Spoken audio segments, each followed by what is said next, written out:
Hi. Woo. It's like 5:30 Vancouver time, and this is literally the first time that I've sat down the whole time since I got up today. So, I'm still not done.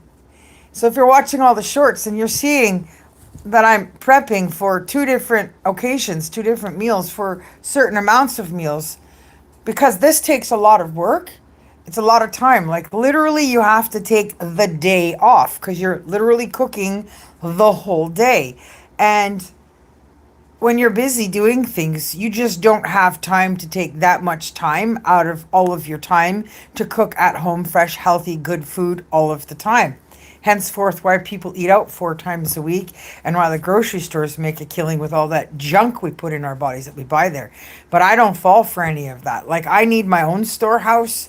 Basically, I need a barn where I can age my own cheese and sour cream and have my own access to milk and eggs, and do all that stuff, so I can make whatever I feel like it and can have whatever I need fresh.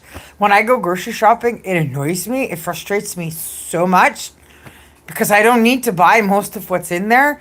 I look at what people are buying to eat because they don't make it themselves. Either they don't want to, don't want to learn, or can't. Because there's just a really large population of people today. I'm sorry. I'm not meaning to hurt anybody's feelings, but they just can't cook. And I'm talking about people who even go to cooking school to learn how to cook, people who like cooking. And you may like cooking, and it's an enjoyable thing to do. It's a great stress relief, and it might make you feel good to do this for other people. But at the end of the day, even after you've passed whatever cooking course you've taken, that still doesn't mean that your food is good or that you're any good at cooking. And it's the same thing with haircuts. That's why my hair looks like this now from the time it was longer, because I went to different hairdressers to try and get a specific style that I wanted, and they continued each time to ruin my hair, butchered it. And these people have been passed from their hairdressing school and then go out and make money ruining people's lives by ruining their hair.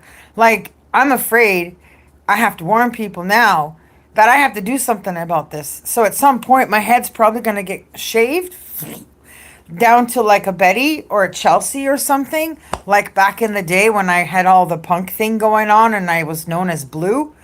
So I had people at church upset about the idea of me shaving my head. No, don't shave your head, don't cut it all off. But you can only pay to go to a hairdresser so many times to get somebody to fix it and understand that they can't fix it when they don't understand anything about what they're doing, and they're just enjoying having fun playing with all the tools they have. The last guy was a hairdresser for guys, I guess, and he liked to use his machine, the buzz machine, and then he's just sort of holding with his scissors in his hand and trimming and doing things, and he called it a haircut. He didn't use his scissors to actually do a haircut. And he tried to imitate the cut I wanted as close as possible. And on the day of, when I was going to my poetry event that I was attending, it was okay that day, but it wasn't the right haircut, and it didn't continue to cooperate for me. So back to food. When you graduate cooking school and you go on to do work in cooking, no matter what it is, wherever it is, you're getting paid to spoil the food. You're getting paid to do stuff for money, and nobody's telling you how to fix it or get better at it, or that maybe you should find something else to do for a living because it's not good and it's hurting people, not helping people when you're doing something that isn't actually serving a purpose in a positive way. And then, of course, by God's standards, we're taught to be polite and have manners and, not say anything. And same thing with bad breath. Like, I'm sorry, but there's got to be a point in all of this time, including BO, where you can politely pull a person aside, give them mints or those little things you stick on your tongue, and whisper, "I'm sorry, but you have bad breath. You should go see the dentist. You've probably got one of those gum diseases, and they can help you with that."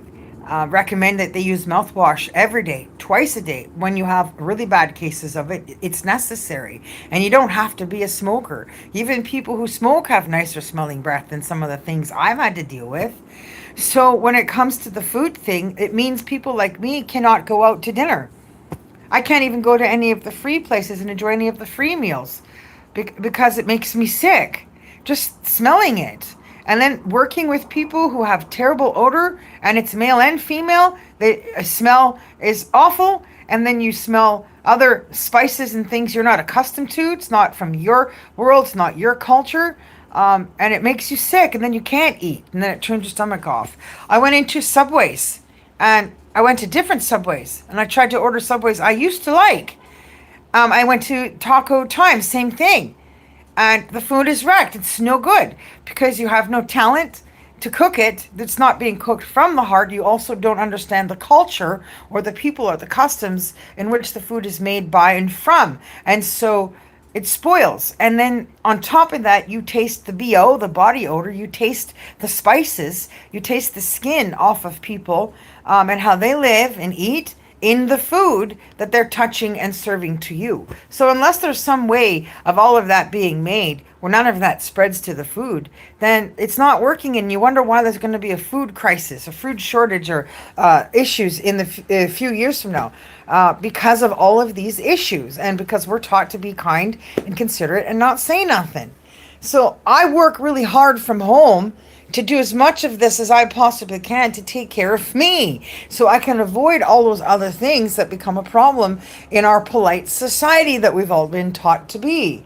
So my rice, I lost track. It's supposed to be like 11 or 12 minutes on low.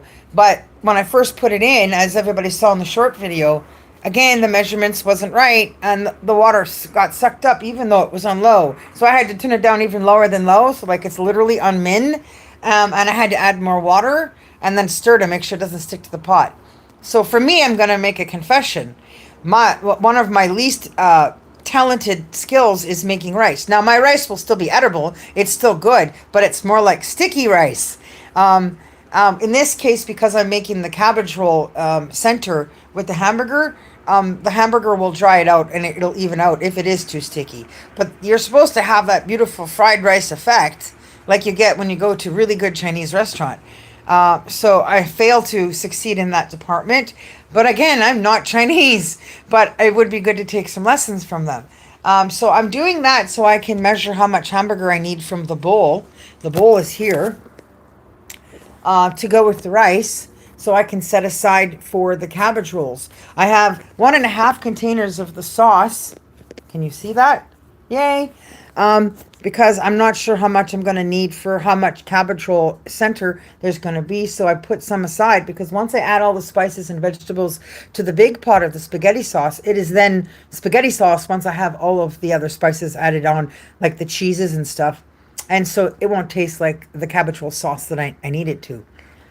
So right now, the reason I'm sitting down, me time, I'm going to have cheese whiz and celery and some hard cheese, cheddar cheese. It's a British thing. I like my old cheese. This one is medium old.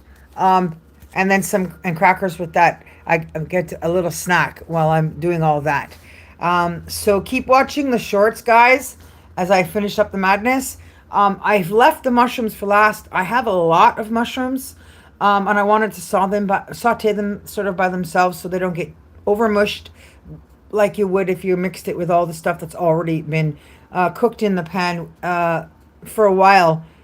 So they'll be the last ones to get cooked quickly and just right. And I'm going to break my rule. Well, not really a rule. It's not cardinal rule on how cabbage rolls are made or what's in your ingredients. But I'm probably going to put some of the mushrooms in with the meat stuff with the rice just because I have so much of them.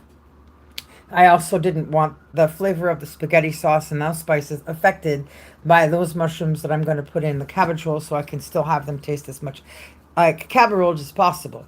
So now I'm going to take my snack time. I'm going to go stir that rice again, probably done, take it off, and then go on with my shorts. And I'm still sipping away at my Verve gin smash, which I absolutely love, love, love. Cucumber melon. I had bought another one, vodka. Didn't care so much for it. I'm not paid to advertise this, but I wouldn't mind it if they advertised with me or paid to have me advertise their drinks. Verve makes some good stuff. And the prices are pretty good. It's like $3 or something per can, and it's low alcohol content, so you can literally enjoy drinking two or three of these, and you don't need to lie down or pass out. You're not gonna get a headache or forget what you're doing.